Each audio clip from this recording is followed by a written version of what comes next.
Wisconsin State Courthouse, Waupaca County. The air outside the courthouse is sharp with winter's bite, the kind that burns your lungs when you breathe too deeply. A crowd has gathered on the courthouse steps, bundled in scarves and heavy coats, their breath turning to mist in the frozen air. News cameras click relentlessly, each flash briefly illuminating the pale gray sky. Two sheriff's deputies push through the crowd, escorting a man in handcuffs. His once broad shoulders are hunched now, swallowed by an oversized brown coat. His gray hair sticks out from beneath a worn baseball cap, and his jaw is clenched tight as if he can physically hold back the weight of 43 years. The press shouts his name. "Mr. Halvorsen, did you kill her? Why now?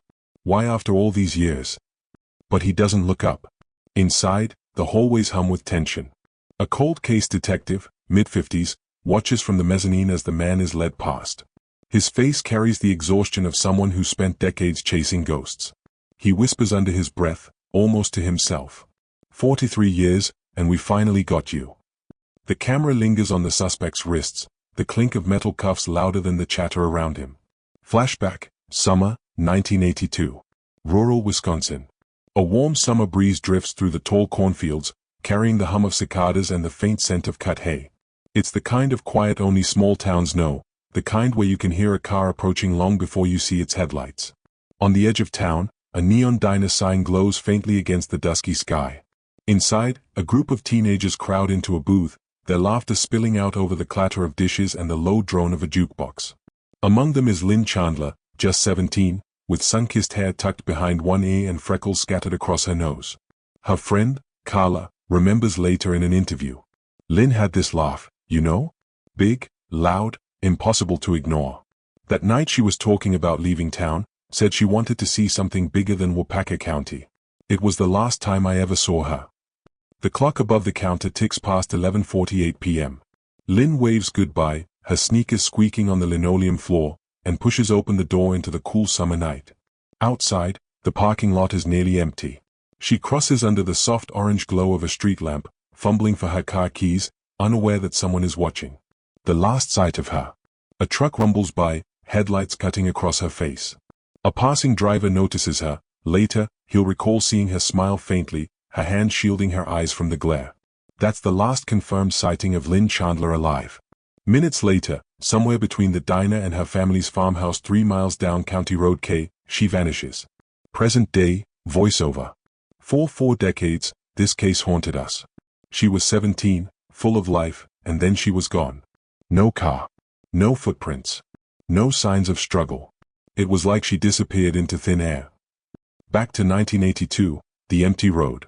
The night grows darker, the moon hidden behind thick clouds. Lynn's small blue Ford Escort never makes it home. Her mother, Carol, wakes up at 2:30 a.m., glancing at the clock on the bedside table.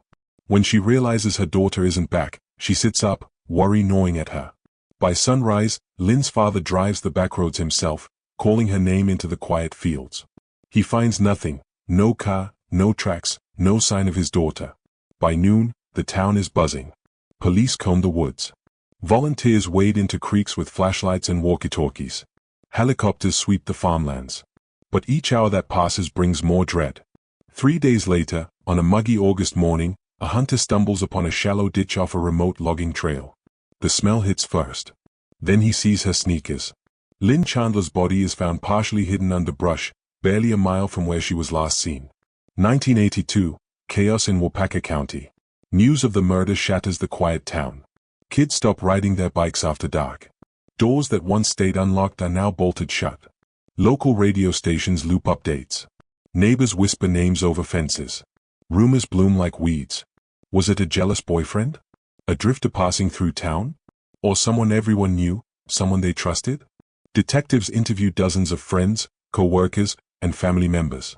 They collect fingerprints and tire impressions, but 1982 has no DNA testing, no advanced forensics.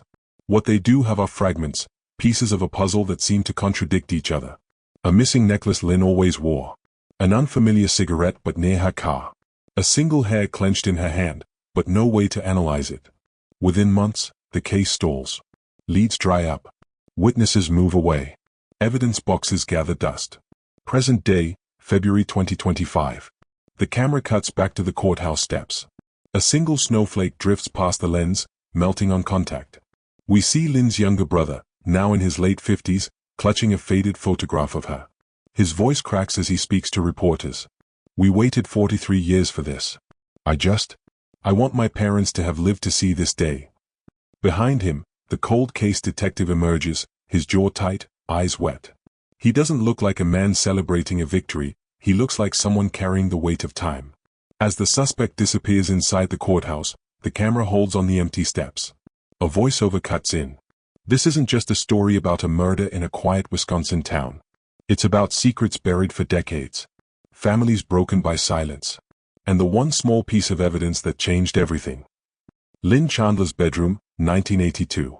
Soft light spills across a neatly made bed covered in a faded floral quilt. The camera pans slowly across Lynn Chandler's bedroom.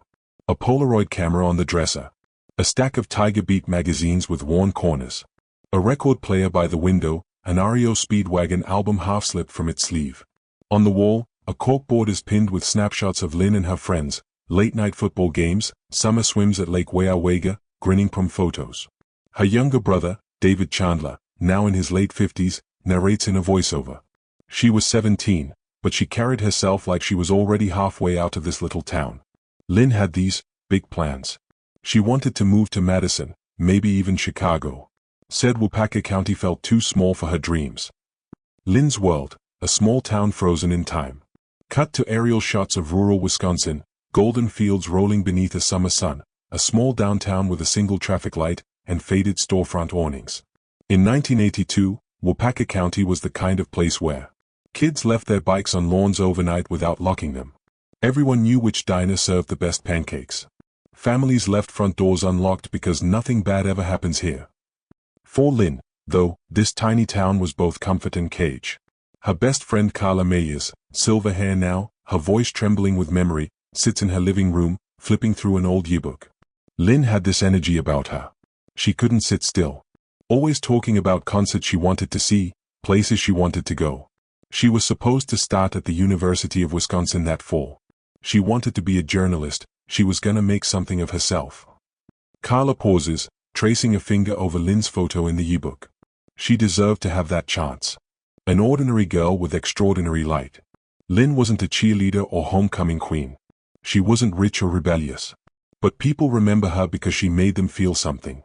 She'd sneak stray kittens into her room until her mom found out. She had a habit of humming the same Fleetwood Mac song under her breath when she was nervous. She volunteered at the local library on Saturdays, reading to kids. Her English teacher, Mr. DeLuca, remembers her essays. She had this way with words, like she was already telling the story of her life. "I kept one of her papers all these years." She wrote, "I want to leave this place, but I want to take it with me." The summer of 1982. That summer was supposed to be Lynn's last before everything changed. She spent her days working at the Waupaca diner, pouring coffee refills for truckers and swapping gossip with co-workers, and her nights hanging out at the lakefront bonfires where kids played music from cassette decks and talked about the future. A faded photo shows Lynn laughing by the water, holding a marshmallow stick, the firelight dancing on her face. Her cousin Rachel, interviewed today, remembers. She was in this sweet spot, that age where you're just on the edge of adulthood but still innocent enough to believe anything's possible. She was happy. God, she was so happy. A growing unease. But beneath the joy of that summer, small shadows stretched long. Carla recalls Lynn mentioning someone who made her uncomfortable, a man who stopped by the diner more than once, lingering too long by the counter. She brushed it off, "You know?" Lynn wasn't one to make a big deal out of things. But I remember the way she said it, like she didn't want to worry me. Said he gave her this weird feeling. Investigators would later learn that Lynn had confided in her journal about someone she felt was following her, a few vague lines scribbled in hurried handwriting. "Keeps showing up. I don't know why he knows where I'll be." The entry was dated July 28, 1982. 4 days before she disappeared. Why her death shattered the town. Lynn Chandler's murder wasn't just a personal tragedy, it was the kind that fractured an entire community. In a place where life moved slowly, her violent death brought an existential fear. People stopped trusting each other. Strangers were side-eyed. Parents drove their kids to school instead of letting them walk. Local pastor Reverend Thomas Hale, who presided over Lynn's funeral, speaks softly in a present-day interview. "It was like innocence itself died that summer. We buried Lynn, But we also buried something else, our sense of safety. Family left in pieces. For the Chandler family, time did not heal, it only stretched the pain thinner. Lynn's mother, Carol, kept her daughter's bedroom exactly as it was in 1982. A ceramic jewelry box still sits on the dresser. Her prom dress hangs untouched in the closet. A cassette labeled Summer '82 waits in the tape deck, forever paused. Her father, Jim, spent years driving rural backroads with a flashlight, revisiting the site where she was found. David, her little brother, says he grew up in the shadow of grief. It's like we all froze the day she died. Mom barely talked for years. Dad worked himself numb. Every birthday, every holiday, there was always this empty chair at the table. He looks down, his voice breaking. I don't think any of us ever really came back from it. The unanswered questions. The case didn't just leave a wound, it left whispers. Because no one was ever arrested, theories grew wild. Some swore it had to be an outsider, a drifter who passed through town and vanished. Others insisted it was someone close to Lynn, someone hiding in plain sight. A few dared to suggest there'd been a cover-up, pointing to contradictions in police reports and missing pieces of evidence. The ambiguity turned grief into obsession for many. Even today, a faded Justice for Lynn flyer hangs in the window of an abandoned hardware store, foreshadowing the breakthrough. The emotional weight of Lynn's story sets the stage for the investigative twist to come. A cold case detective, Sergeant Ellen Kruger, stands in the evidence room today, holding a sealed plastic bag containing a single cigarette but recovered from the roadside ditch where Lynn's car was found. She explains. We had this for decades. But in 1982, it was meaningless. Back then, DNA wasn't even a concept we could dream about. We kept it, though, just in case. Her voice hardens, resolve replacing weariness. 40 years later, just in case became everything. The stakes. The camera cuts between Lynn's untouched bedroom, her smiling Polaroids, and the empty stretch of road where she vanished. Voiceover, soft but steady. Lynn Chandler was 17 years old. She had dreams, plans, and a future she never got to live. For 43 years, her family waited for justice that seemed like it would never come. But a fragment of evidence, no bigger than a fingernail, would finally change everything. July 31, 1982. The last day. A faded digital timestamp flickers on screen. Saturday, July 31, 1982, 7:15 a.m. The summer sun spills across quiet cornfields as the small town of Waupaca wakes up. A milk truck rumbles down Main Street. Birds scatter from telephone wires. The camera slowly pushes into the Chandler farmhouse, white clapboard siding, chipped paint, a single swing swaying gently on the porch. Inside, Lynn Chandler sits cross-legged on her bed, tying her sneakers. A radio on the dresser hums softly, Fleetwood Mac's Gypsy plays faintly in the background. Her journal lies open on the quilt beside her. She writes one last entry. Last night by the lake was perfect. I don't want summer to end. Feels like everything's about to change. Might meet Carla at the diner after my shift. Hoping tonight's quiet. The date is scrawled beneath the note in looping cursive, July 31, 1982. Morning, at the Waupaca diner. By 8:30 a.m., Lynn is already at work, sliding behind the counter of the Waupaca diner, a squat brick building with fogged-up windows and the smell of frying bacon hanging in the air. Carla Meyers, her best friend and co-worker, remembers that morning clearly in a present-day interview. She was in a good mood. Kept talking about this Fleetwood Mac concert coming up in Milwaukee, said she'd save every tip until she could afford the ticket. It was an ordinary Saturday shift. Truckers ordered black coffee by the pot. A group of high school kids crowded into a booth after swim practice. Regulars teased Lynn about her city dreams of Madison and Chicago. But something small and unsettling happened around 10:15 a.m. Carla leans closer to the camera, lowering her voice. There was this man, maybe late 30s, early 40s. Came in for breakfast. Didn't look like he was from around here, kind of rough, unshaven. He sat at the counter, barely touched his food, just watched Lynn. When she asked if he needed anything, he smiled in this way that made my skin crawl. Lynn joked about it later, brushing it off, but Carla remembers how uncomfortable she looked. Afternoon, running errands. Lynn clocks out around 2 p.m., waving goodbye to Carla and promising to call later. Multiple witnesses confirm seeing her afterward. 2:15 p.m., a clerk at Johnson's General Store remembers Lynn buying a bottle of Coca-Cola and a roll of film. 2:40 p.m., a neighbor spots her watering flowers in her family's front yard. 3:10 p.m., A local mechanic recalls her stopping by to ask about an oil change for her Ford Escort. Everything about her day seems painfully normal. Evening, plans by the lake. By 7:30 p.m., Lynn joins friends at the Waupaca lakefront, a popular hangout spot where teens gather to drink cheap beer, roast marshmallows, and play music from portable cassette decks. Old photos from that night show Lynn in cut-off jean shorts and a faded baseball tee, her hair pulled into a messy ponytail. Her smile is wide, but Carla swears she seemed distracted. She kept glancing over her shoulder, like she thought someone was watching us. When I asked, she laughed it off. Said she was being paranoid. Several people at the bonfire later recalled seeing a dark blue pickup truck parked near the tree line, headlights off, engine idling. No one saw who was inside. 10:30 p.m., the diner parking lot. Lynn and Carla leave the lake around 10:15 p.m. They drive back into town, planning to grab milkshakes at the diner before heading home. Security footage, grainy black and white, from a gas station across the street shows Lynn's blue Ford Escort pulling into the diner's lot at 10:27 p.m. Carla, interviewed decades later, wipes her eyes as she remembers that moment. We sat there in the car for a while, just talking. About school, the concert, the future, everything and nothing. She told me she was excited but also nervous about leaving home. Said something I'll never forget. I feel like people only get so many summers. I don't want to waste mine. Carla eventually drives off around 10:45 p.m. That's the last confirmed time she saw Lynn alive. 11:12 p.m., the last witness. A passing motorist, Tom Richards, comes forward days later with a detail that becomes crucial. I was headed north on County Road K, maybe half a mile past the diner. I saw her car parked on the shoulder. Lynn was standing next to it, talking to someone. It was dark, so I couldn't see much, just that it was a man. Maybe taller than her. I assumed she knew him. Tom drives past without stopping. He doesn't realize until later how significant that moment was. 11:30 p.m., vanished. Sometime between 11:15 p.m. and midnight, Lynn Chandler disappears. When her mother wakes up around 2:30 a.m. and realizes her daughter isn't home, she calls Carla first, then the police. Early morning, the search begins.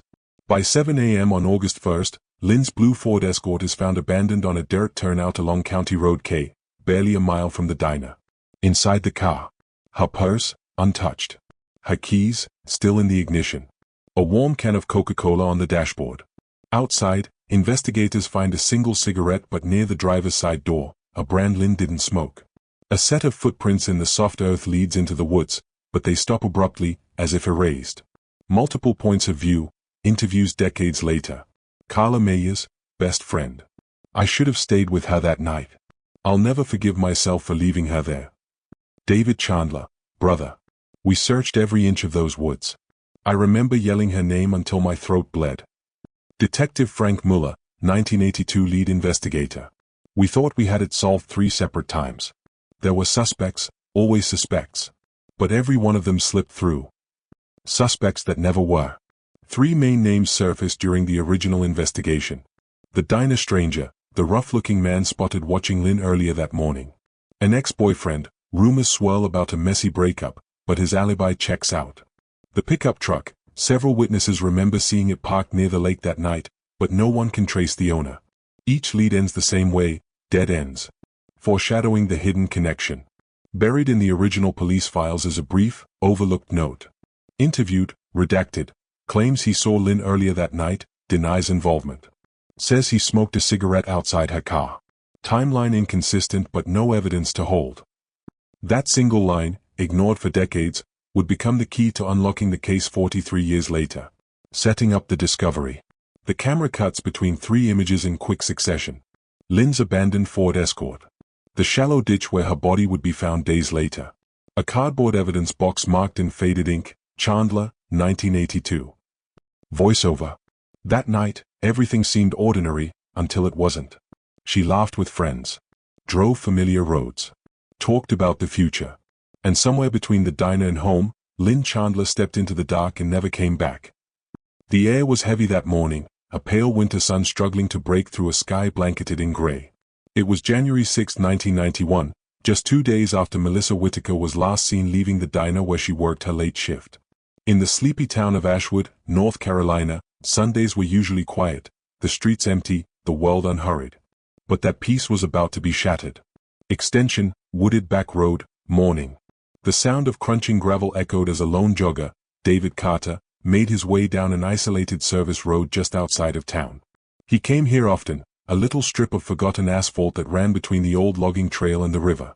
It was the kind of place only locals knew, and even they rarely came. But today, something felt wrong. David slowed his pace, earbuds dangling loosely as his breath fogged in the cold air.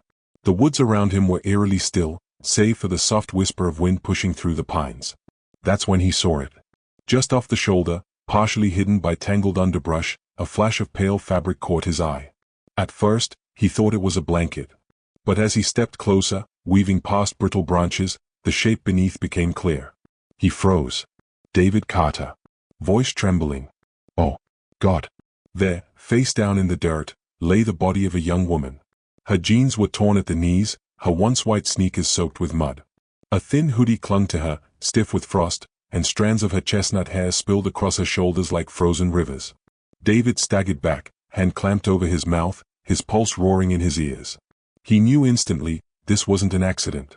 911 call, 8:42 a.m. Dispatcher, VO. 911, what's your emergency? David Carter.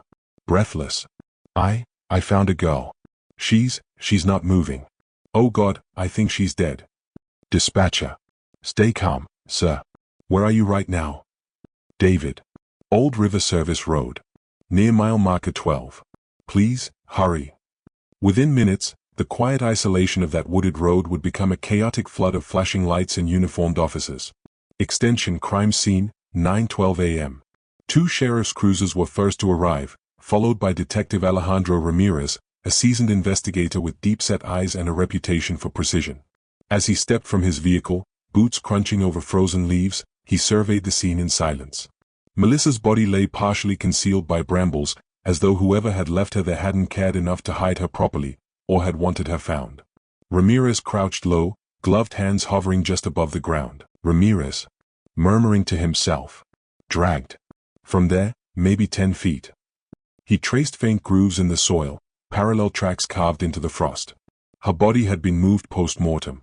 Nearby, a discarded pack of cigarettes lay half buried in mud, the cellophane wrapper catching the light. Ramirez bagged it immediately, his mind already cataloging possibilities: DNA, fingerprints, fibers. The details no one forgot. Melissa's body bore obvious signs of struggle. Defensive wounds marked her hands and forearms. Her hoodie was torn at the collar, fibers stretched and frayed. A faint bruise darkened the left side of her jaw, evidence of blunt force. But most chilling of all, her right shoe was missing. Detective Ramirez paused when he noticed that last detail. Missing shoes were rare in homicide cases unless they meant something. Either the killer took it as a trophy, or left it somewhere intentionally, a breadcrumb no one would find until later. Crowd gathers. By mid-morning, the normally desolate road buzzed with controlled chaos. Yellow tape stretched between trees, officers kept gawkers back, and curious locals whispered speculation in hushed tones. Melissa Whitaker wasn't just another victim, she was one of them. Everyone in Ashwood knew her family. Her father, Don Whitaker, worked at the lumber mill. Her younger sister, Emily, went to Ashwood High. Melissa had been saving for college, talking constantly about getting out of this town. Now, her name would forever be tied to tragedy. Int. Sheriff's Department. Later that day. Back at the station, Ramirez stood before a corkboard already cluttered with case photos.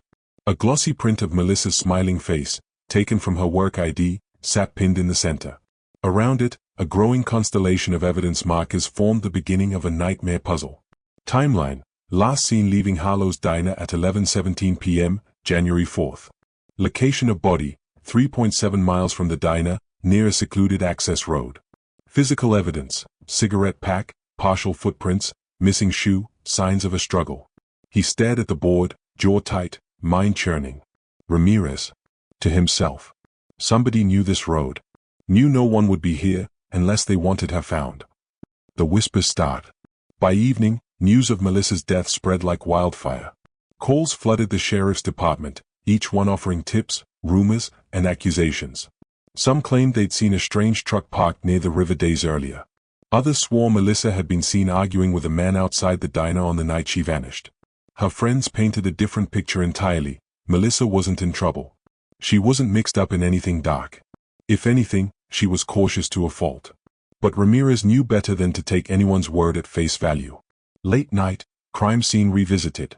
Long after the crowd dispersed and the sun sank below the horizon, Ramirez returned to the wooded road alone. The air was damp and cold now, fog clinging low to the ground. His flashlight cut a narrow path through the trees as he retraced every step. Something gnawed at him, a detail he couldn't shake. Just before reaching the spot where Melissa's body had been found, his beam caught on something half buried beneath wet leaves. He crouched, brushed away the debris, and froze.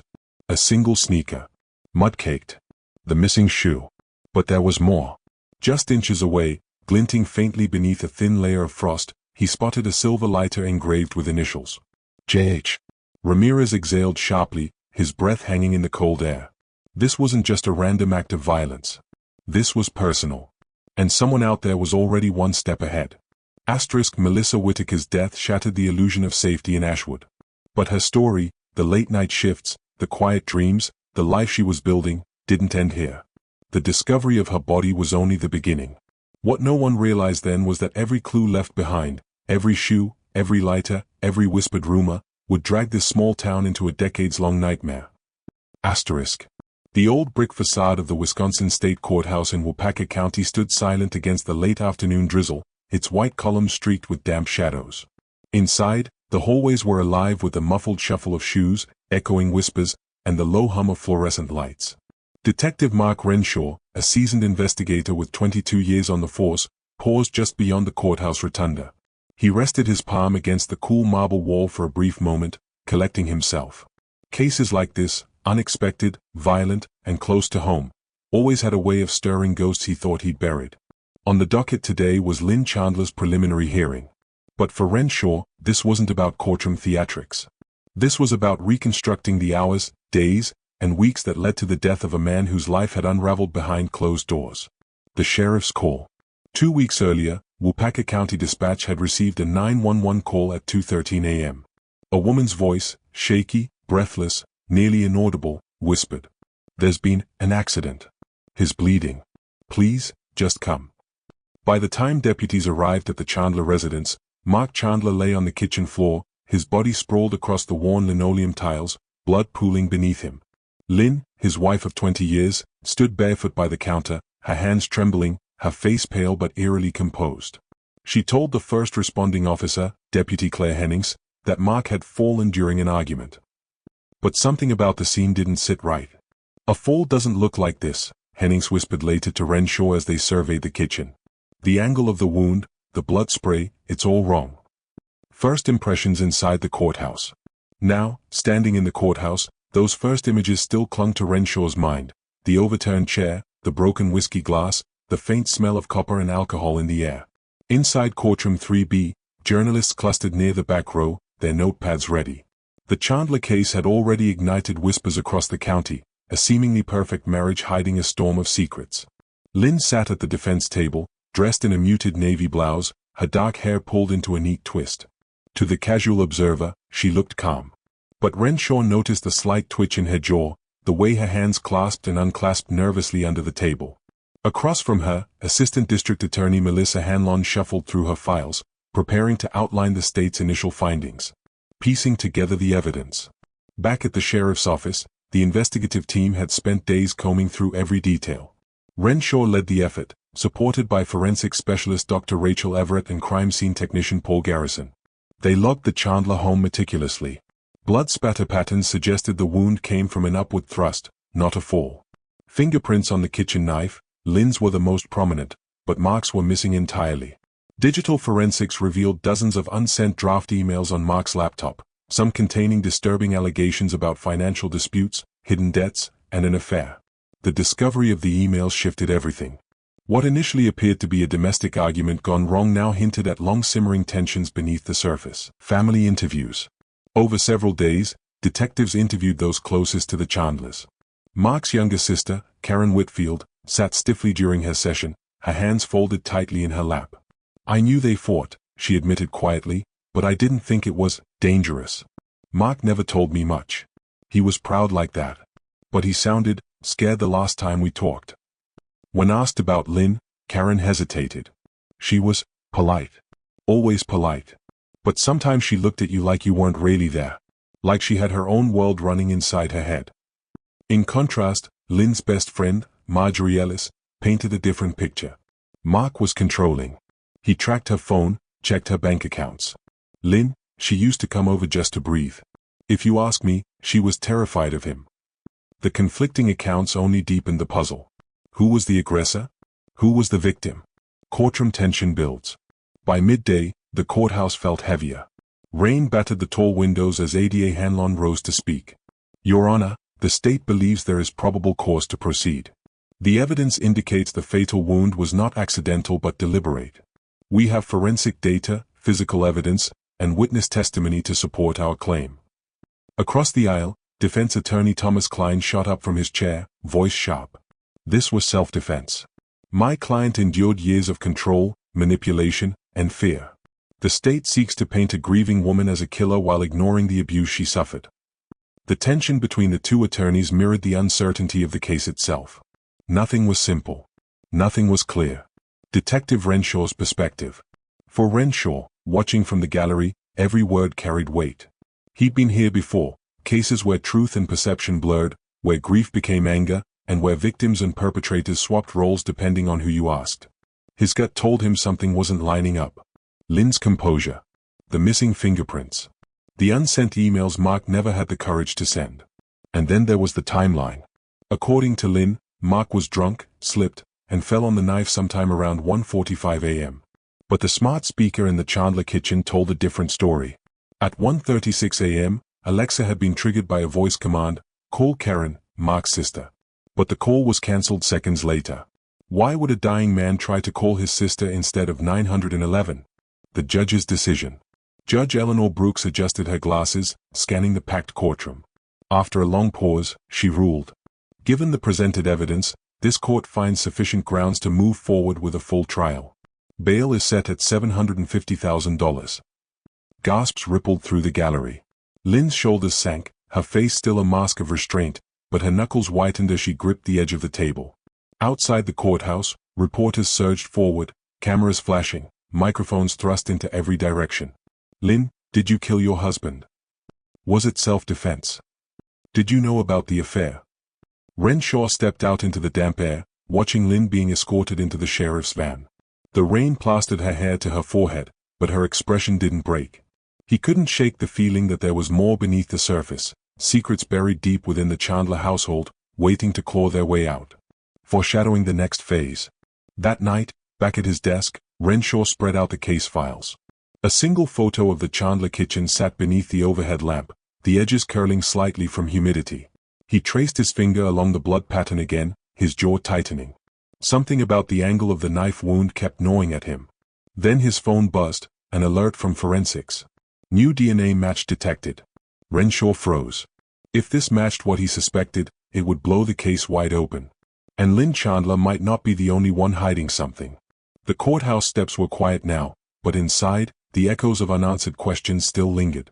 It had been 6 weeks since the discovery of the crime scene, yet the investigation into the brutal death of Melissa Chandler had slowed to a painful crawl. For the families involved, both Melissa's and the Chandlers, the weight of uncertainty was growing heavier by the day. Detective Alejandro Ramirez sat in his office, his desk buried beneath piles of handwritten statements, lab reports, and crime scene photographs. He rubbed his temples and exhaled deeply, his frustration palpable. "We've gone over every single lead," Ramirez muttered under his breath. "And somehow, we're still nowhere." Across town, Lynn Chandler, Melissa's older sister, sat in the Waupaca County Courthouse cafeteria, nursing a cup of cold coffee. Her lawyer, Rachel Lutz, had stepped away to make a phone call, leaving Lynn alone with her thoughts. The last few weeks had turned her life upside down.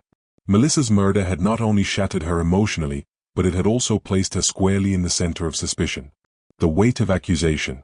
For the first few days after Melissa's body was discovered, Lynn believed the police were focused on finding an unknown killer. But as the investigation stalled, the whispers began. Neighbors murmured about family tensions. Old acquaintances hinted at money troubles. And when investigators uncovered text messages between Lynn and Melissa from just weeks before the murder, filled with heated arguments about property inheritance, the narrative shifted. "They're looking at me like I'm the one who did it," Lynn confided to Rachel one afternoon as they waited outside the courthouse. Rachel shook her head firmly.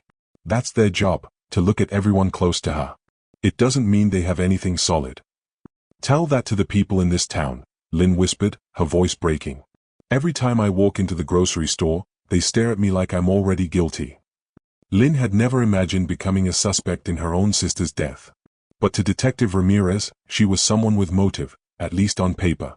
Family fractures. The Chandler family was fractured long before Melissa's murder, but the investigation magnified every fault line. Melissa had been the youngest of 3 siblings and, according to her friends, the glue that held everyone together. She was warm, outgoing, and always trying to mediate between her older siblings, Lynn and Mark Chandler. But behind closed doors, there were simmering tensions. A disputed inheritance from their late mother. An unresolved business loan Melissa had co-signed for Lynn. A lingering resentment between Mark and Lynn over who was favored growing up. Now, with Melissa gone, those tensions boiled over. Mark refused to speak to Lynn outside of mandatory court appearances.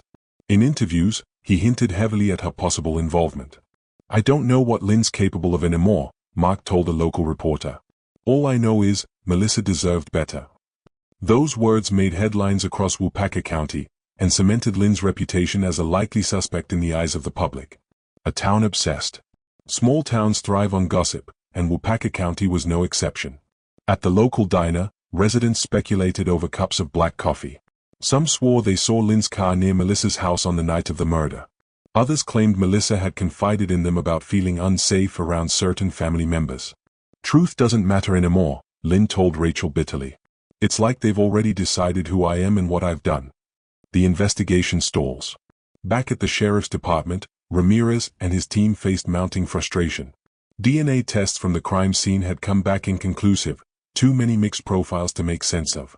Fingerprints found on Melissa's front door belonged to multiple people, none of whom could be directly tied to the murder. The security camera from a nearby gas station had captured a blurry image of a dark SUV around the estimated time of death, but the plate was unreadable. Ramirez slammed the latest lab report down on his desk. We've got nothing, he muttered. No weapon, no confession, no eyewitnesses.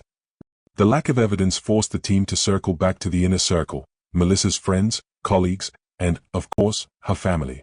Lynn, unfortunately, remained at the top of the list. The toll on Lynn. By the 7th week, Lynn's life had unraveled completely.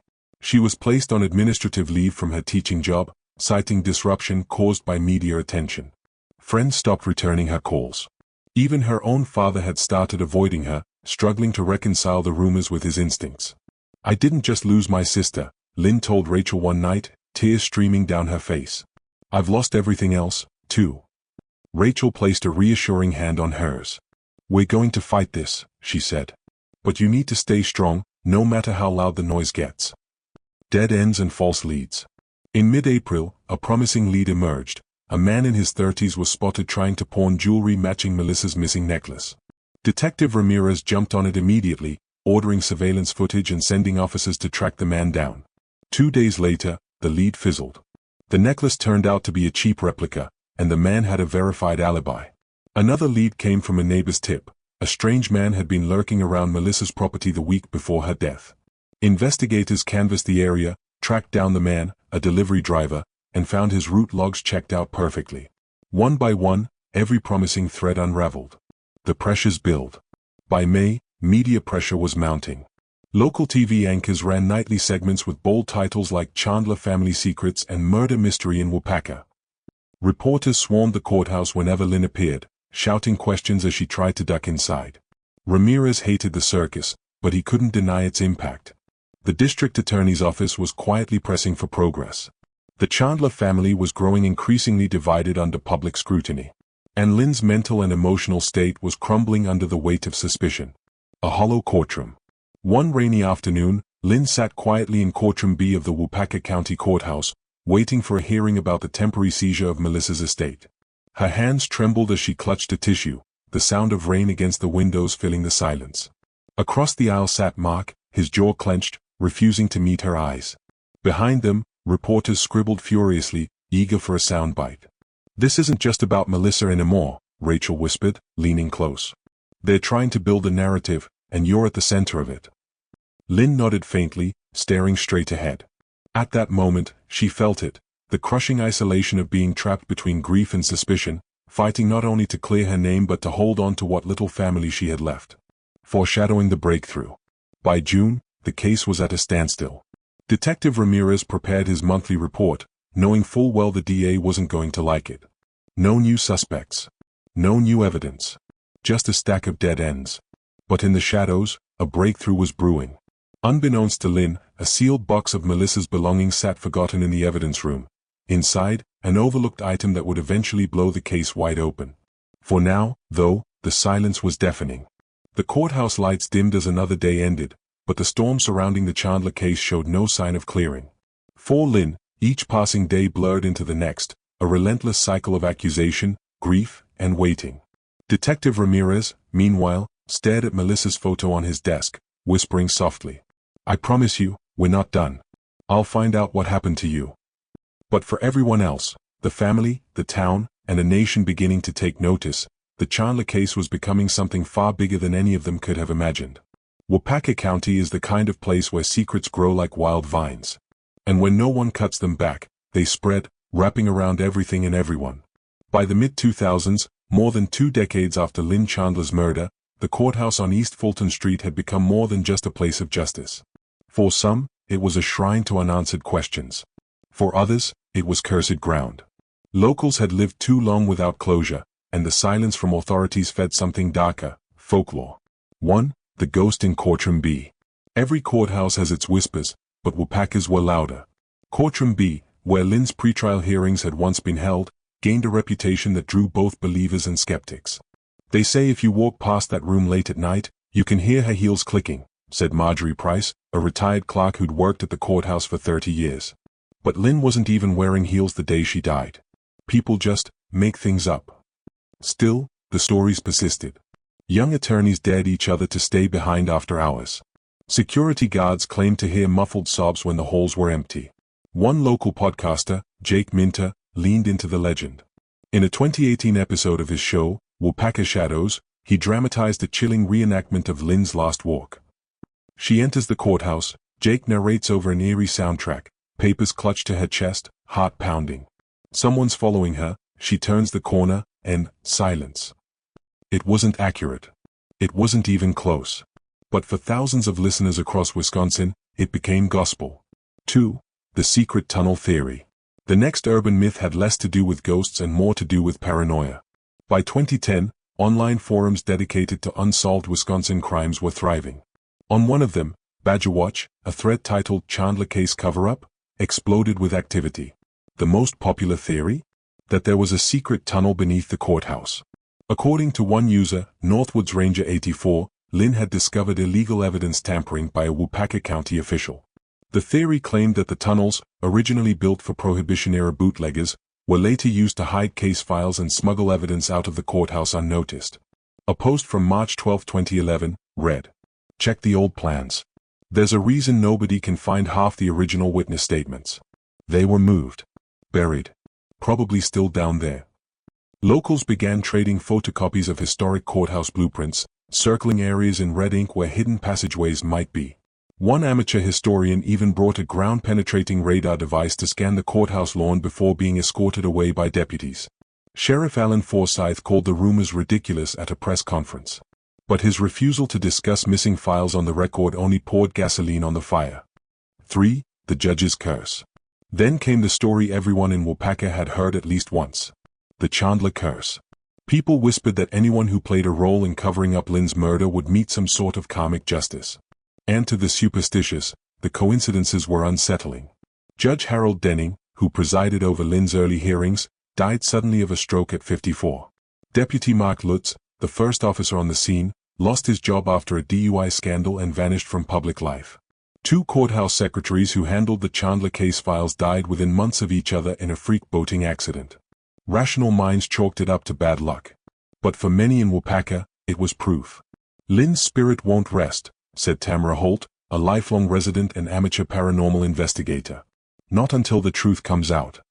Tamara founded the Waupaca Spirit Walkers, a small group that holds candlelight vigils outside the courthouse every October 17th, the anniversary of Lynn's death.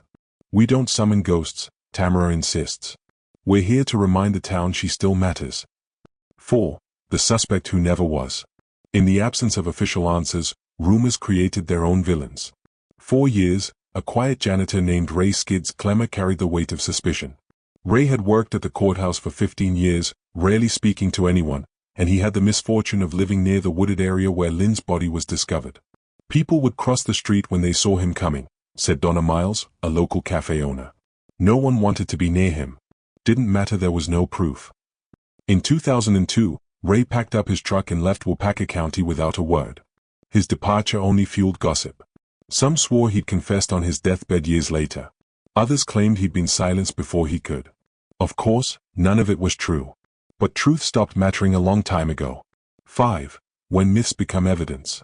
By the time investigators reopened Lynn Chandler's case in 2016, they faced a landscape of distortions. People were convinced they knew the truth, said Detective Marla Jensen, who led the review team. But every lead we got was a dead end. Citizens flooded the sheriff's office with tips based on stories their grandparents had told them, Facebook theories, or ghost hunting YouTube videos claiming to have recorded Lynn's voice. Detectives even spent 6 months chasing down a rumored affair between Lynn and a county judge, an affair that never happened. Every hour we spent disproving folklore was an hour we weren't looking at real evidence, Jensen admitted. 6. The weight of silence. For Lynn's family, these stories weren't entertainment, they were salt in an open wound. Her younger sister, Beth Chandler, spoke about it in a rare interview. Every time someone posts about Lynn being buried under the courthouse, or says they saw her ghost, it's like they forget she was real. She wasn't a character in a story. She was my sister. Beth stopped attending community events years ago. She avoids the courthouse entirely. But she says the worst part is knowing that, even now, people argue about Lynn more than they fight for her justice. 7. Seeds of doubt. And yet, some of the crazy theories weren't entirely baseless. In 2019, a local journalist, Kayla Monroe, uncovered proof that 2 key witness statements from the Chandler case had gone missing sometime between 1990 and 1994. One of them reportedly contradicted the official timeline of Lynn's last known movements. Suddenly, the wild talk about tunnels and cover-ups didn't feel so far-fetched. Maybe the myths aren't the problem, Kayla told a regional news station. Maybe they exist because the truth has holes big enough for ghosts to slip through. By 2020, the Waupaca County Courthouse had become more than a building. It was a haunted landmark, not because of spirits, but because of unanswered questions. The ghost stories, the tunnels, the curses, they were all reflections of a community grappling with the same thing. Why did Lynn Chandler die, and why, after all these years, did no one have the answer? For some, it was just an unsolved case. For Waupaca, it was a wound that wouldn't close. And the deeper you dug, the more you realized the real horror wasn't in the myths at all. It was in the possibility that the myths existed to distract everyone from the truth. Waupaca County, Wisconsin, late autumn 2019. The courthouse stood under a gray, cloud-choked sky, its worn limestone facade carrying decades of silent testimonies. Inside, the hum of fluorescent lights echoed faintly through the empty hallways. For nearly 3 decades, the Lynn Chandler case had gathered dust in an evidence box deep within the cold archives of the Waupaca County Sheriff's Department. And then, one phone call changed everything. Int. Wisconsin State Courthouse, District Attorney's Office, Day.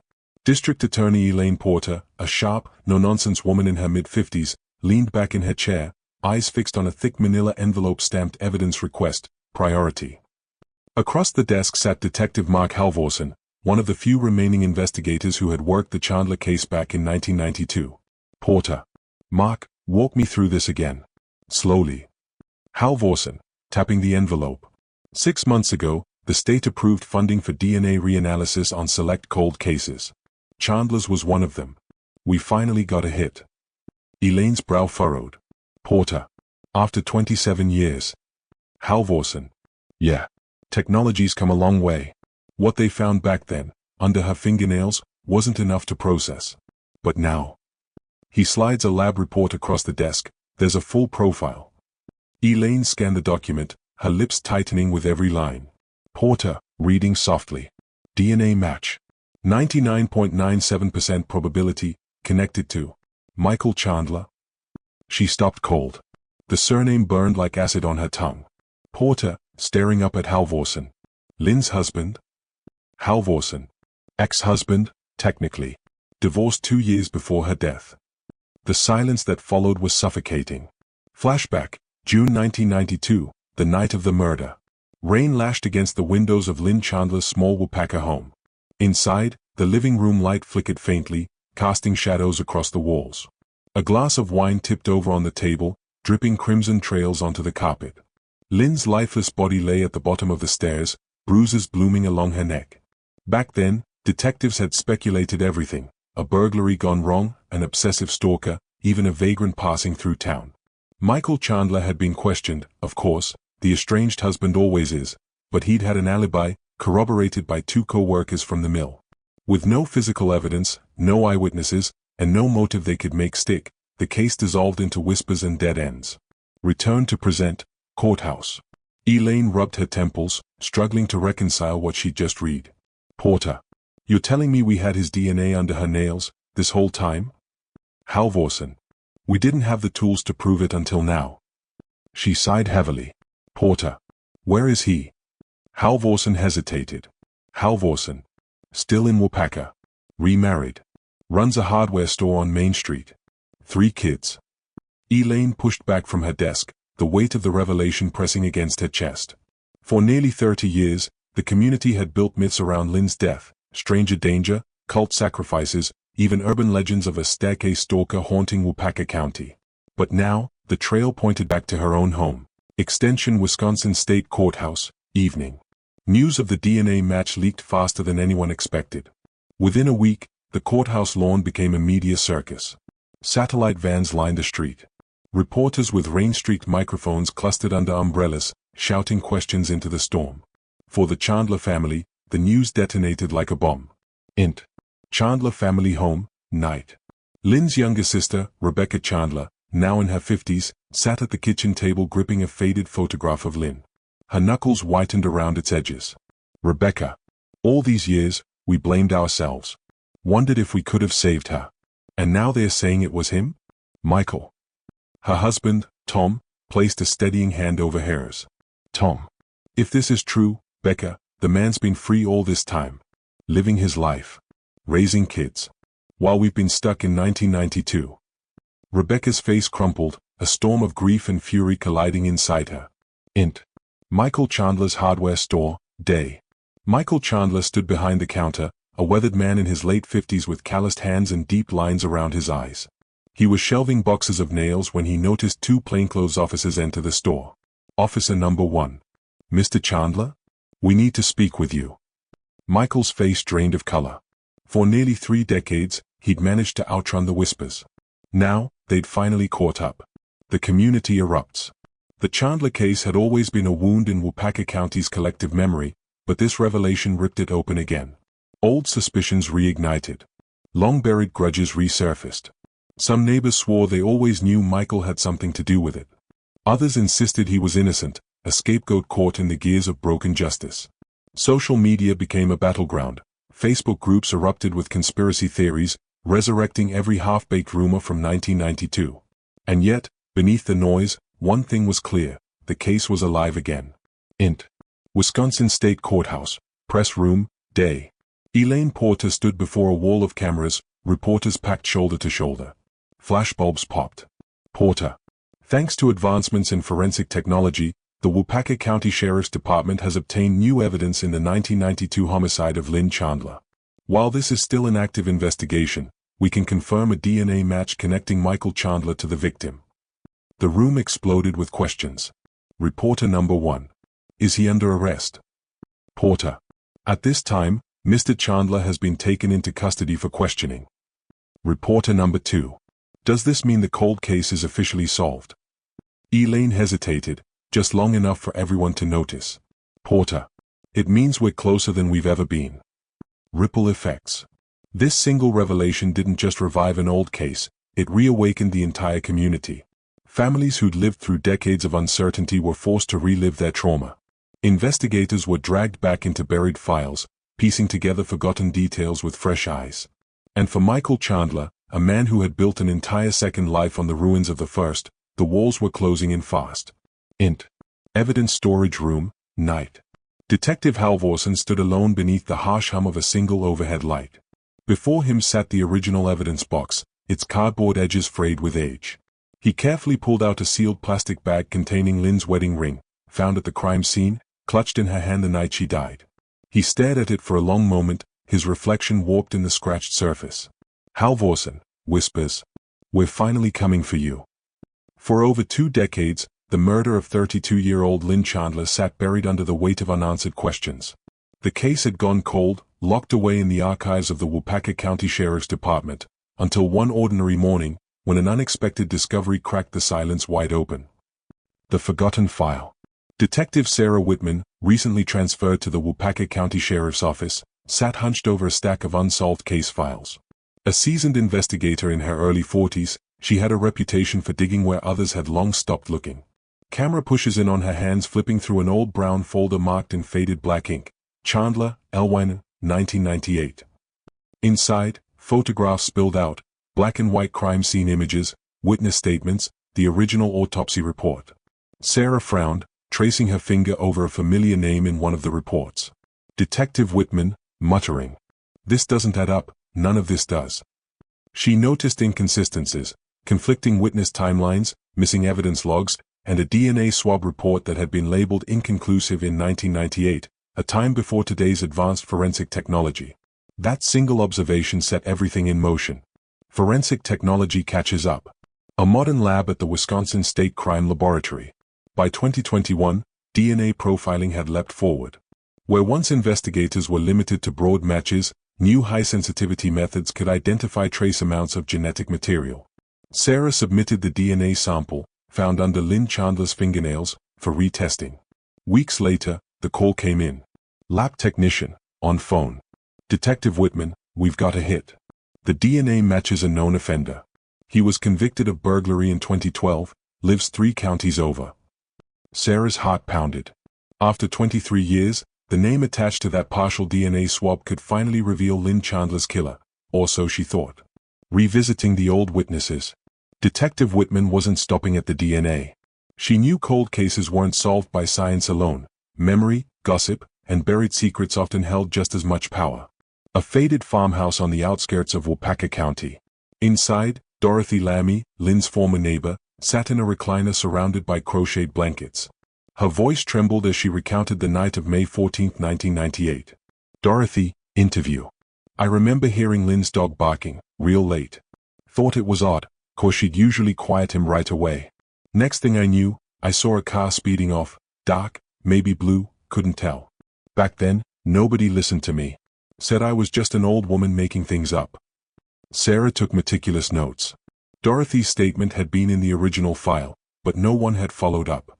Now, with modern data access, Sarah ran traffic records from that night, and cross-referenced them with Dorothy's vague description. One name surfaced again. Mark Buddy Hansen. Mark Hansen's shadow.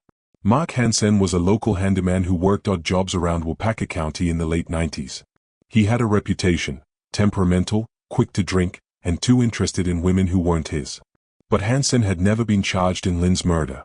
In fact, he'd left town less than a year after her death, slipping quietly into neighboring Marathon County. Camera cuts to Detective Whitman sitting across from Hansen in an interrogation room, 2021. Detective Whitman.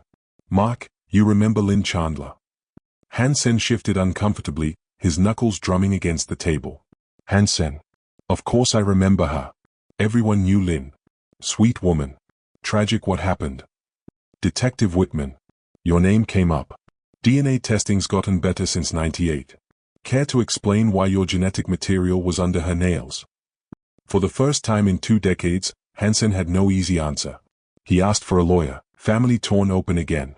Back at the Chandler family home, Lynn's sister, Karen Chandler, stood at the kitchen counter, hands trembling as she folded a dish towel. The news of the reopened investigation had dredged up old pain she thought she'd buried. "Karen, interview.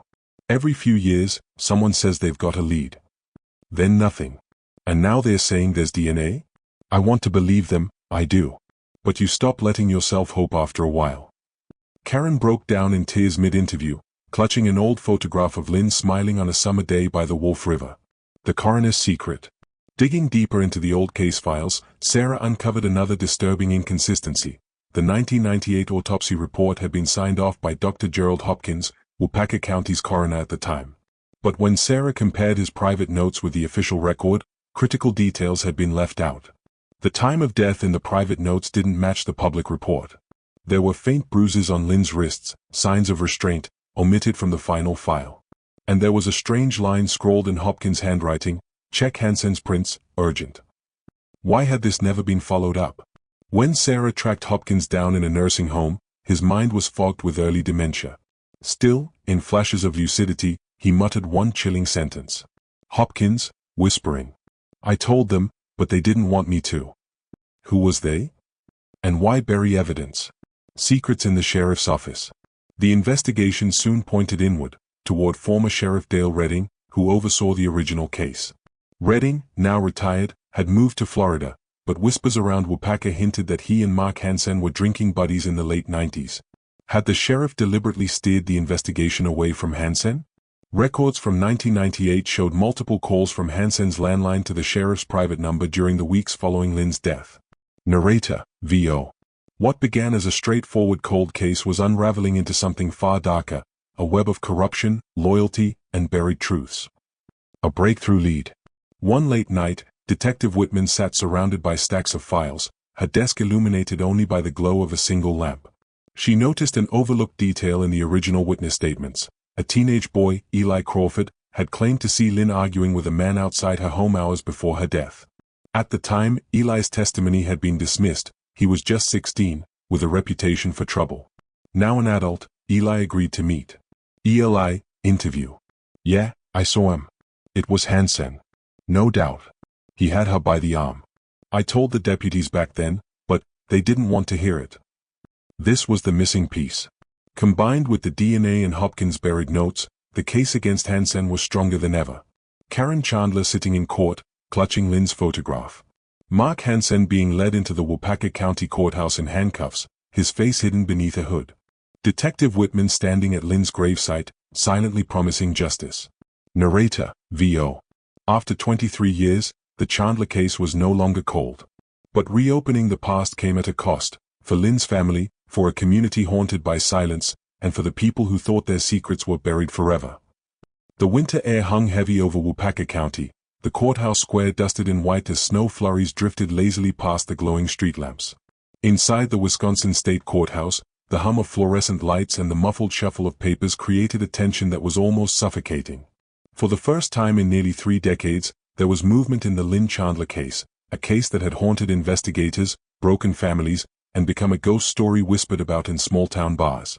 Detective Marla Hensley, the lead investigator assigned after the case's reopening, sat in a cramped office on the 2nd floor. Spread across her desk were yellowed case files, crime scene photos, and a thick binder of DNA reports. Her fingers tapped restlessly against a mug of cold coffee as she scanned a lab report for the 5th time. "This is it," she whispered to herself, her breath fogging faintly in the chilly room. "This is finally it." 4 years, the Chandler case had been riddled with dead ends and contradictory leads. Witness statements didn't align, physical evidence had degraded, and the community had long since given up hope that Lynn's killer would ever be caught. But now, thanks to a new forensic database and a familial DNA match, the trail that had gone cold in 1993 had abruptly warmed. The breakthrough. 3 months earlier, a sample from the Chandler crime scene had been run through the combined DNA index system, CODIS, yet again, a routine check that investigators had performed every few years since the late 90s. Unlike every attempt before, this time it returned a partial familial match. The results pointed to someone related to the killer, not the killer themselves. The name that came back, Derek Chandler, Lynn's distant cousin, now living 2 counties over. The match didn't prove Derek was involved, but it cracked open a door that had been locked for decades.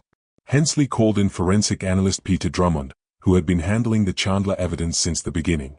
He stood in the doorway of her office, adjusting his crooked glasses, holding a new report. "We've re-examined the cigarette but from the crime scene," Drummond said.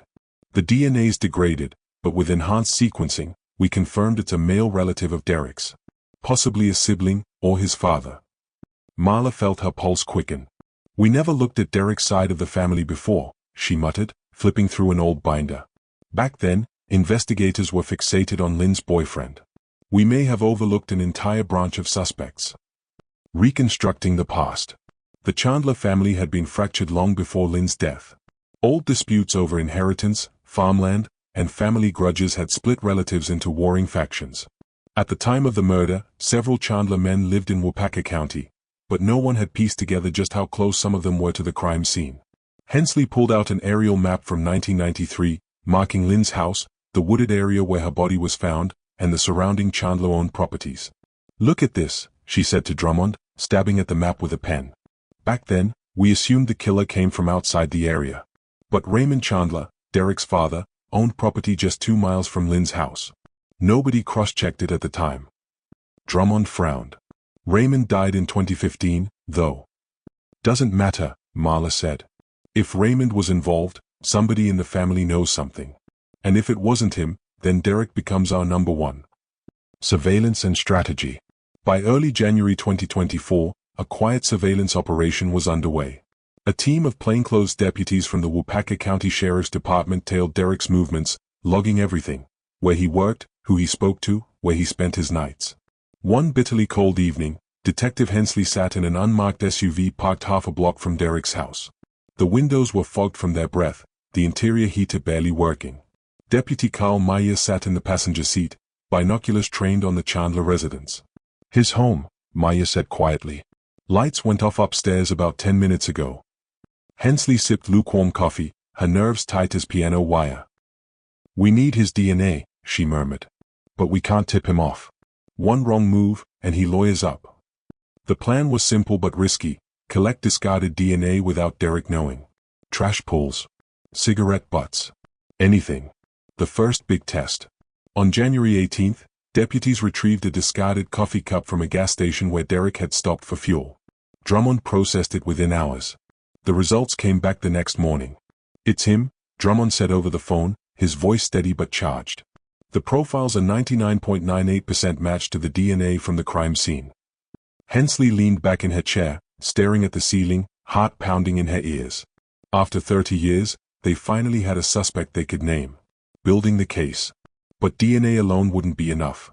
Without direct witnesses or confessions, the defense could argue contamination, chain of custody errors, or consensual contact if Derek claimed he'd visited Lynn before her death.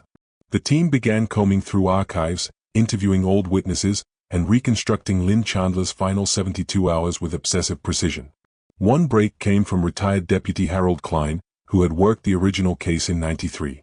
Now 78, Klein sat in his recliner, oxygen tank hissing softly as he recounted the night Lynn disappeared. "There was a blue pickup parked near her house," Klein said, his voice rasping. "We canvassed for it, but back then, there was no database. We never tied it to anyone."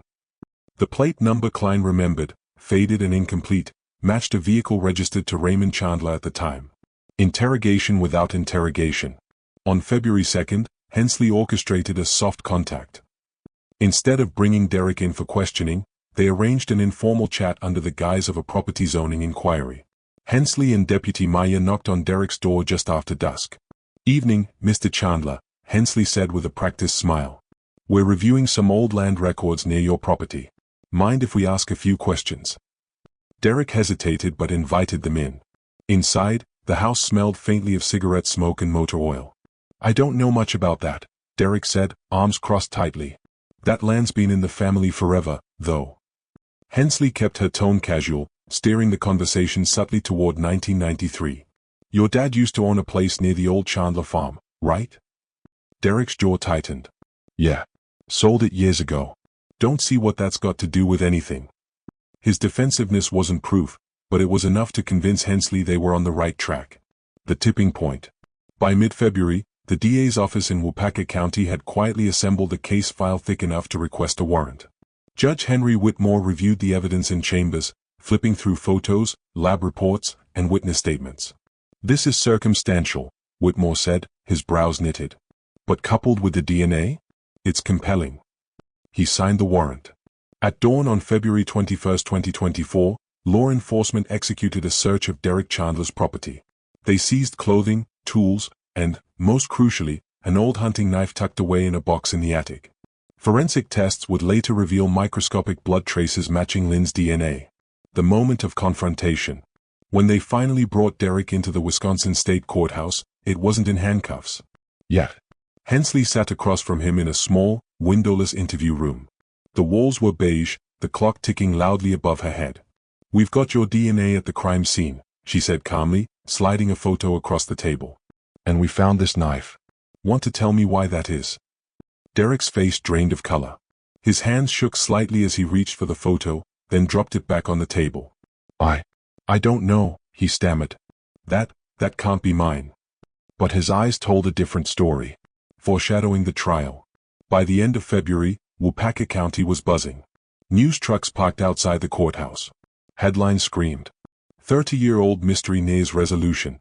DNA break cracks Chandler cold case." Inside the courthouse, Lynn's family sat in stunned silence as prosecutors prepared to move forward with charges. Detective Hensley watched from the hallway, exhaustion etched into her face. She knew this wasn't the end. Derek Chandler would fight the charges, and the courtroom battle would be brutal. But for the first time since 1993, there was hope. "We've got him," she whispered, almost to herself. "After all these years, we've finally got him." The morning of July 18, 2023, broke unusually quiet in Waupaca County. Inside the Wisconsin State Courthouse, Judge Marilyn Keegan's chambers were bustling with activity. Files shuffled, whispers floated between clerks, and phones rang off the hook. The cold case task force, reactivated just months earlier, had finally made its move. For over 3 decades, the name Lynn Chandler had hung like a shadow over Waupaca. Her disappearance in 1991 was one of the county's most haunting mysteries, a puzzle of missing time, unexplainable evidence, and lingering grief. But today, after years of frustration, investigators stood on the brink of resolution. The arrest. At 6:42 a.m., Detective Mark Halvorsen, now gray-haired but unrelenting, waited in an unmarked vehicle 2 blocks from a modest ranch-style home on Cedar Ridge Drive. Inside, Danny Whitmore, a former construction worker and long-rumored associate of Chandler, had just poured his first cup of coffee when the knock came. Waupaca County Sheriff's Department. Danny opened the door. Startled, Whitmore froze, the ceramic mug trembling in his grip. Through the blinds, he spotted the glint of badges and the unmistakable silhouette of armed officers. Seconds later, the door burst open. "Hands where we can see 'em." Danny raised his palms, his voice cracking as he stammered. What's this about?" Detective Halvorsen stepped forward, his tone measured but firm. "Daniel Whitmore, you're under arrest for the murder of Lynn Chandler." Gasps erupted from neighbors gathering outside, watching decades of whispered suspicions finally crystallize into reality. Danny, disheveled and pale, said nothing more as he was handcuffed and escorted to the squad car. By 8 a.m., word had reached the courthouse. Clerks paused mid-task, attorneys whispered urgently in hallways, and Judge Keegan ordered a special docket for the day. The interrogation room. The Waupaca County Sheriff's Department interrogation room was stark, pale green walls, a single table, and the steady hum of fluorescent lights. Detective Halvorsen sat opposite Whitmore, a man who now seemed far smaller than his 6-foot frame suggested. "Danny," Halvorsen began, sliding a manila folder across the table. "We've reopened the Chandler case. We have new evidence, DNA from the crime scene that wasn't available in '91. It's yours." Danny leaned back, lips tightening. "I didn't touch Lynn," he muttered. "I told you people that before." Halvorsen opened the folder and laid out photographs. Lynn's high school portrait, evidence markers from the wooded ravine where her remains were finally recovered in 1997, and the lab report tying his genetic profile to a blood sample found on her jacket. Silence stretched between them until Danny's hands began to tremble. "You were the last person seen with her," Halvorsen pressed. "Witnesses put you together at the Riverside Tavern that night. You told everyone she left with you, but you claimed you dropped her off at home. Problem is, she never made it home." Danny's composure cracked, his jaw tightening. It wasn't supposed to happen like that," he finally whispered. "The breaking point." The confession came slowly, pried from years of denial like rusted nails from weathered wood. Danny claimed he and Lynn had been seeing each other casually, though Lynn's friends later disputed this. On the night of June 14, 1991, after too many drinks, an argument erupted. She wanted to leave," Danny said, his voice barely audible. "I told her we weren't done talking. She screamed at me. I just lost it." He described chasing her into the parking lot, where things escalated. When Lynn pushed him away, he shoved back, hard. "She fell," he whispered, staring at the table. "Hit her head on the bumper of my truck. I panicked." Rather than calling for help, Danny admitted he loaded her into his vehicle, driving her out to a secluded ravine off County Road J. "I thought maybe she was just unconscious," he said. "But when I checked, she wasn't breathing." Investigators later corroborated parts of his account with old forensic evidence. The indentation in the truck bed matched historical photos, and soil samples from Danny's work boots in 1991 matched the ravine where Lynn's remains were discovered. Reactions inside the courthouse. By the afternoon, District Attorney Rachel Maya held a press conference on the courthouse steps, the old brick facade behind her framed by a sea of cameras. "After 32 years, we have finally obtained a confession in the disappearance and death of Lynn Chandler," she said, her voice steady despite the gravity of the moment. "This is a monumental day for Lynn's family and for the people of Waupaca County." Inside, Lynn's parents, Margaret and Tom Chandler, sat in the front row of the gallery during the announcement. Margaret clutched a worn photograph of her daughter, tears streaming silently down her face. Tom, stoic but trembling, kept his arm wrapped around her shoulders. "It's like living the nightmare all over again," Margaret whispered to a reporter. "But at least we finally know." Danny's change of plea. At his initial appearance before Judge Keegan, Danny looked nothing like the defiant man neighbors once remembered. Dressed in an orange jumpsuit, his hands shackled, he avoided the Chandler family's gaze as the charges were read aloud. First-degree intentional homicide. Obstruction of justice. Abuse of a corpse. His public defender requested additional time, but prosecutors opposed bail, citing the severity of the charges and Danny's prior attempts to leave the state. Judge Keegan agreed, ordering him held without bond. "Mr. Whitmore," she said firmly, "this county has waited over 3 decades for answers. You will remain in custody pending trial." Behind closed doors. Later that evening, in a private debriefing at the courthouse, Detective Halvorsen met with the Chandler family. "I wish I could have brought you this closure sooner," he said, his voice low and thick with emotion. Margaret reached across the table, placing a trembling hand over his. "You never gave up," she said softly. "Neither did we." The community responds. Waupaca's tight-knit community was stunned. 4 years, urban legends had swirled, theories of serial killers, cult activity, and cover-ups, but few expected the suspect to be someone they'd known, someone who lived among them all along. Local taverns buzzed with whispers that night. Old neighbors compared memories, questioning how they'd missed the signs. One elderly resident summed up the mood outside a diner on Main Street.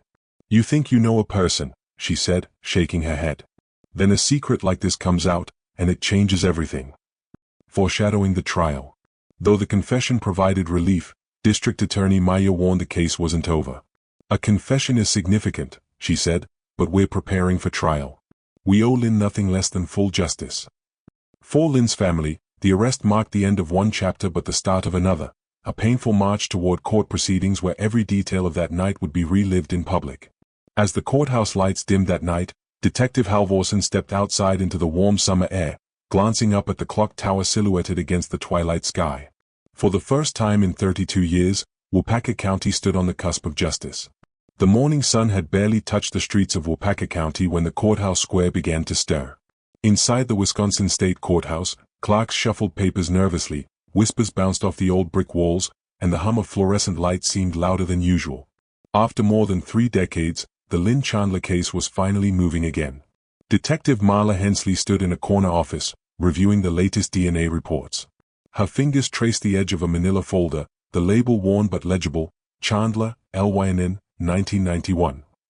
After 32 years, every line, every photograph, and every scrap of evidence mattered.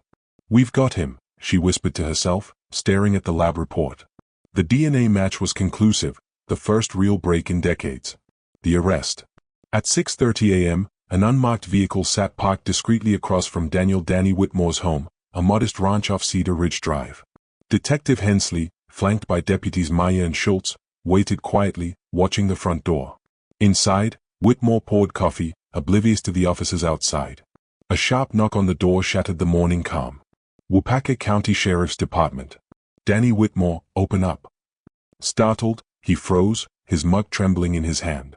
Through the blinds, he glimpsed badges and uniformed officers, the reality sinking in. Seconds later, the door swung open, and hands were raised. "Danny, you're under arrest for the murder of Lynn Chandler," Hensley said, her voice steady. Whitmore's face went pale. The neighbors, drawn by the commotion, watched silently as decades of speculation finally crystallized into action. He was handcuffed, escorted to the squad car, and driven toward the Waupaca County Courthouse. Inside the courthouse. By 8 a.m., the courthouse was a hive of activity. Attorneys whispered urgently in the halls. Clerks paused mid-task. Judge Marilyn Keegan quickly ordered a special docket to accommodate the unprecedented developments in a long-cold case. Whitmore, now seated in a stark interview room, faced Detective Hensley. The walls were pale green, the single table between them cluttered with files and photographs. "Danny," Hensley began, sliding a photo of Lynn Chandler across the table. "We have new evidence, DNA evidence from the crime scene, something that wasn't available in 1991. It matches you." Whitmore's hands trembled. "I didn't touch her," he muttered, voice barely audible. "You were the last person seen with her that night," Hensley pressed. "Witnesses saw you arguing.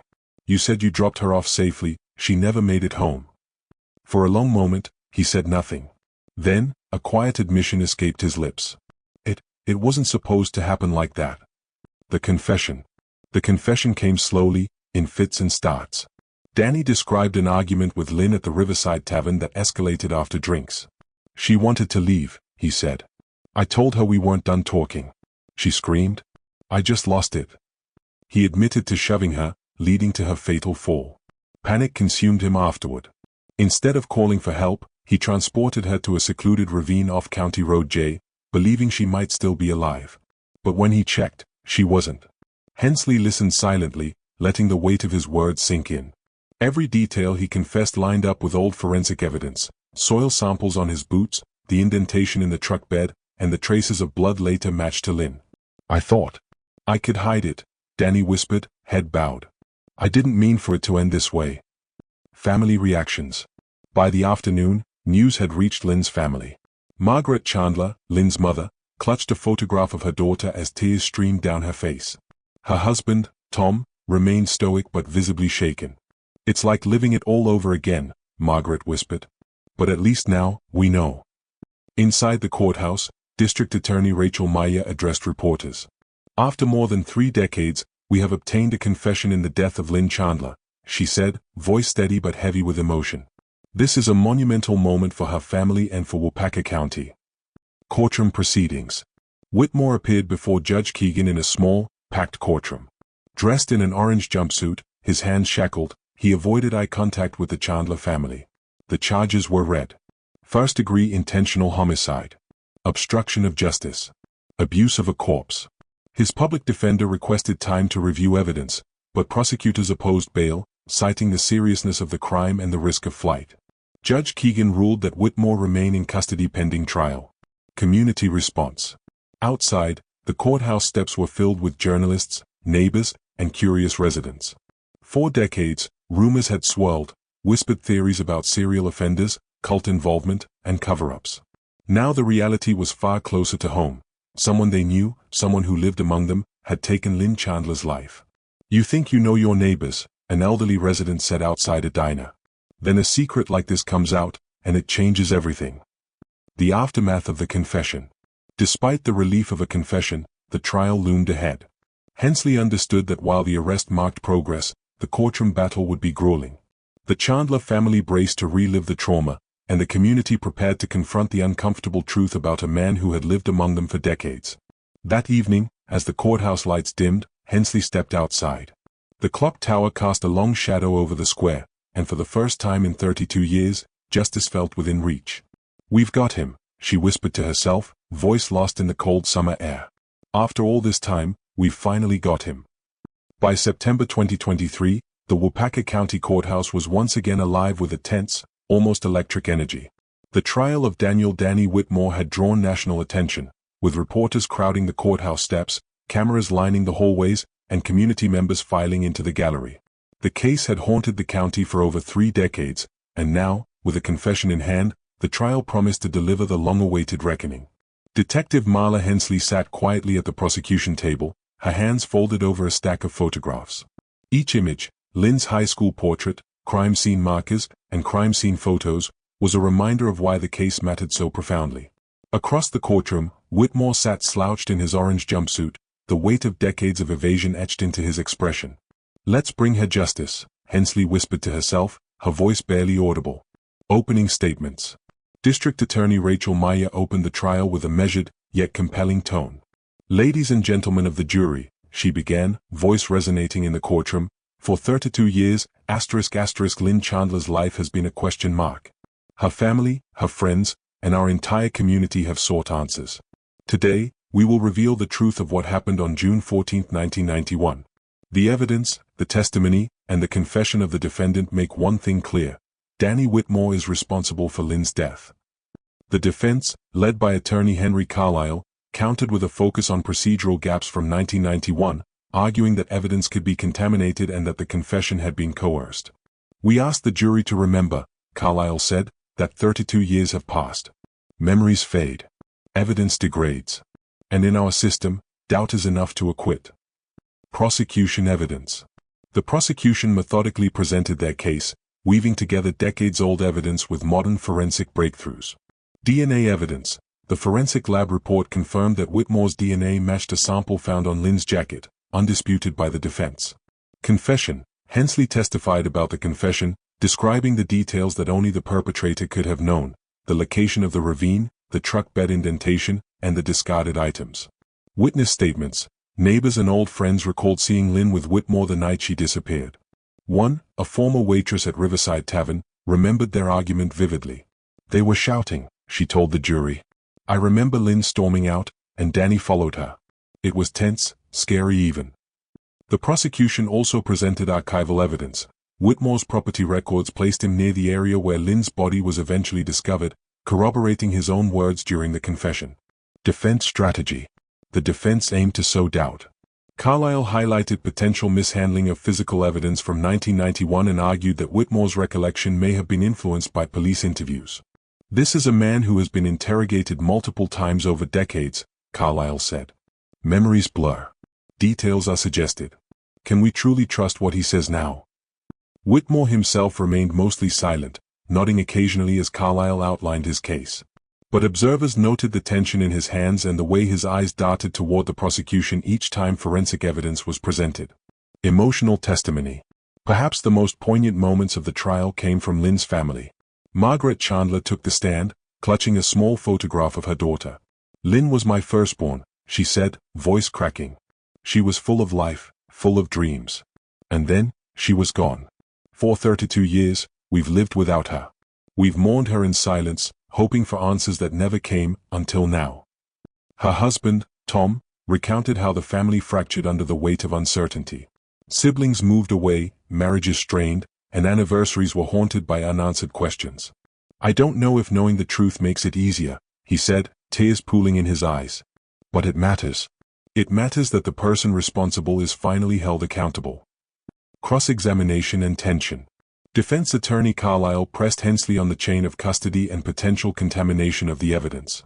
"Detective Hensley, isn't it true that some of these items were stored for over 3 decades? "Yes," Hensley responded calmly, "but all protocols were followed, and the lab retested multiple times with modern methods. The results are conclusive." Whitmore shifted in his chair, the first sign of visible discomfort. The courtroom, packed with local media, felt the tension crackle. Every glance, every pause, seemed magnified. Closing arguments. After 2 weeks of testimony, both sides delivered closing arguments. D.A. Meyer appealed to reason and emotion. For 32 years, Lynn Chandler's story was unfinished. Today, you have the evidence, you have the confession, and you have the truth. We ask you to honor her memory by delivering justice. Carlisle's closing argument was a stark contrast. "We ask you to consider the possibility of error, the limits of memory, and the burden of proof. Doubt, no matter how small, requires acquittal. That is our law, and it must be followed." The verdict. On October 5, 2023, the jury returned after deliberating for 6 hours. The courtroom fell into a hushed anticipation. Whitmore sat rigid, eyes fixed forward. The foreperson stood. "We, the jury, find the defendant guilty on all counts." A collective intake of breath swept through the courtroom. Margaret Chandler sank into her chair, sobbing quietly, while Tom held her tightly. Detective Hensley allowed herself a small exhale, relief mingled with exhaustion. Whitmore's face remained pale, jaw tight. He had avoided justice for decades, but the verdict finally marked the end of his freedom. Aftermath. Outside the courthouse, the community reacted with a mixture of relief, shock, and reflection. Small-town conversations had been dominated by the case for decades, and now the truth had emerged. Local newspapers ran front-page stories. Justice at last for Lynn Chandler, 32-year cold case closed. Waupaca County breathes as murderer is convicted. Detective Hensley reflected on the trial while walking past the courthouse steps. 32 years, she murmured. 32 years of waiting.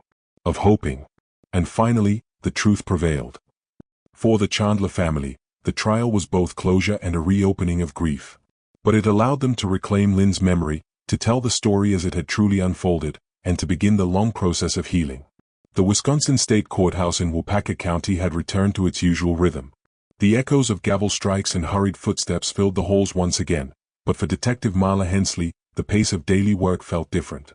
The Lynn Chandler case had dominated her career for decades, a ghost she carried through long nights of paperwork, interviews, and dead-end leads. Now, with Daniel "Danny" Whitmore convicted, the emotional weight lingered but shifted, from frustration to reflection. Hensley walked the same corridors where she had testified during the trial, the polished floors reflecting the late afternoon sunlight streaming through tall windows.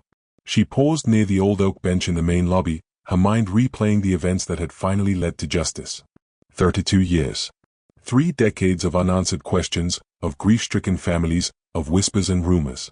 And now, a verdict that attempted to stitch closure onto wounds that had never fully healed.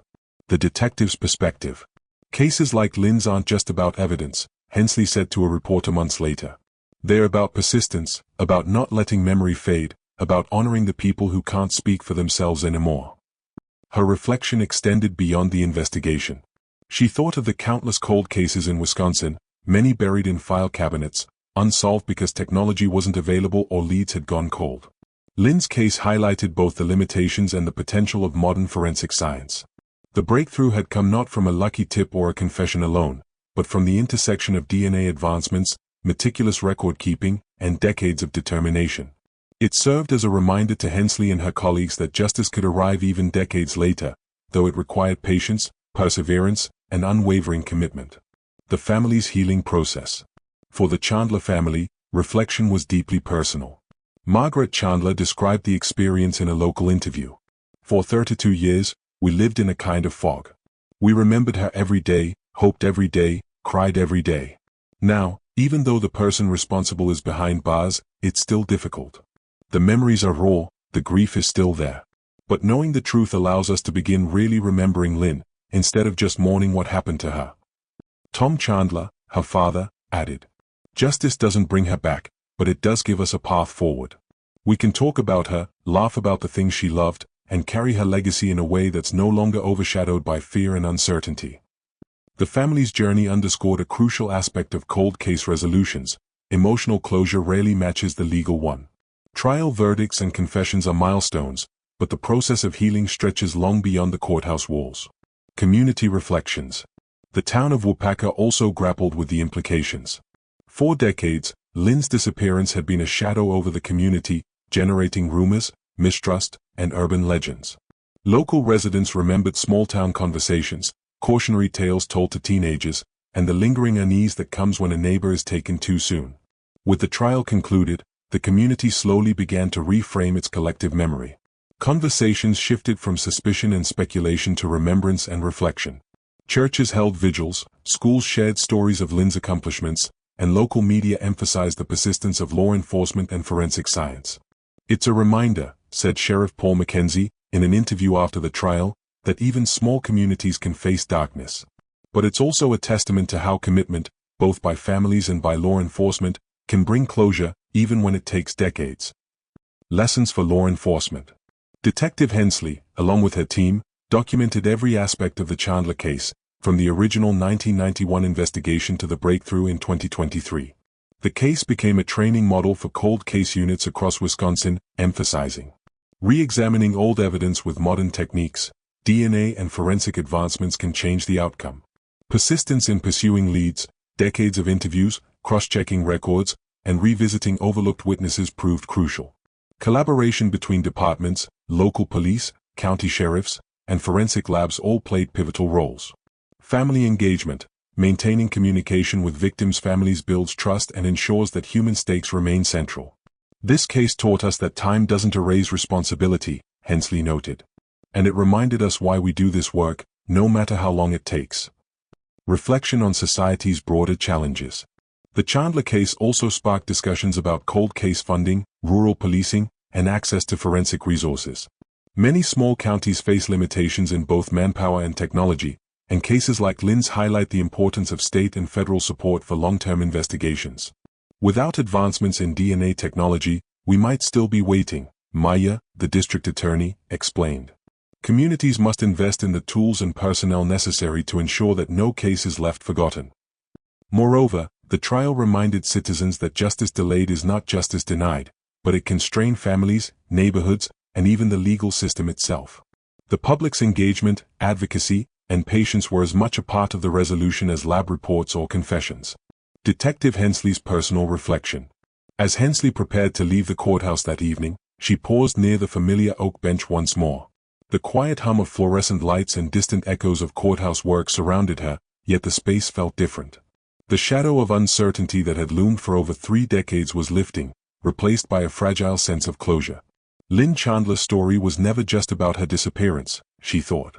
It was about resilience, of her family, of the community, and of those who refused to let her memory fade. That's the bigger picture. Truth matters, and persistence matters, no matter the cost or the time it takes. Hensley's gaze lingered on the courthouse clock tower silhouetted against the fading sunset. The Lynn Chandler case was closed, but its lessons would resonate for years to come, a reminder that even in small towns, in the quietest corners of rural America, justice can arrive, even decades later.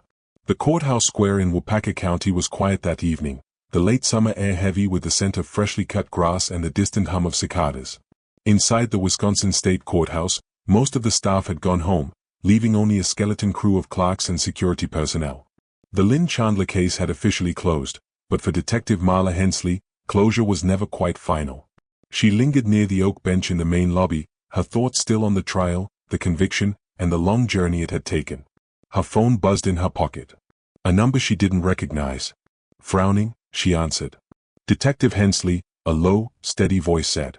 I think you need to look at case file 87B. You'll find connections to Chandler you've never considered. Hensley's stomach tightened. 87B had been another cold case from the early 1980s, filed away in dusty cabinets and largely forgotten.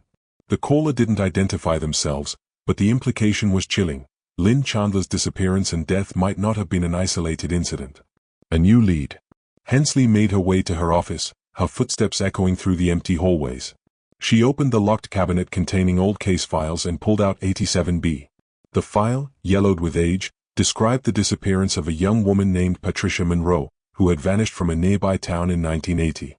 Reading through the documents, Hensley noticed striking similarities. Both women were last seen leaving local bars. Both cases involved male acquaintances who gave conflicting accounts. Both had evidence initially overlooked by investigators at the time. Her pulse quickened. Could there be a pattern, stretching across multiple counties, multiple victims, and decades? This can't be a coincidence, she muttered, flipping through witness statements and autopsy reports. The shadow of unseen forces. Outside, the courthouse clock struck 9 p.m., and shadows stretched long across the marble floors. Hensley's mind raced. Whitmore's confession had brought closure, but now a larger, more ominous puzzle seemed to be emerging. Was it possible that someone else had been operating in the background all along? Could Lynn Chandler's death have been part of a larger network of crimes that had gone unnoticed? She knew one thing for certain: the quiet streets of Waupaca County and surrounding towns might still harbor secrets, and uncovering them could put her directly in harm's way. A mysterious envelope.